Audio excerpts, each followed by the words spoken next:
Cotabato City Mayor Bruce Matabalao gikondena ang pagpatay sa empleyado sa City Mayor's Office sa Maguindanao del Norte. Gani nagtanyag kini karon og 800,000 pesos nga reward money sa makatudlo og sa voluntaryong pagsurrender sa mipatay.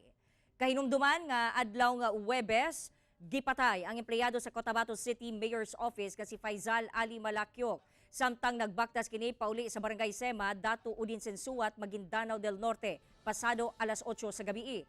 Si Malakyok ang sinaligang trabahante ni Cotabato City Mayor Bruce Matabalao. Sa karon, blanco ang kapulisan sa sospek og motibo sa pagpatay.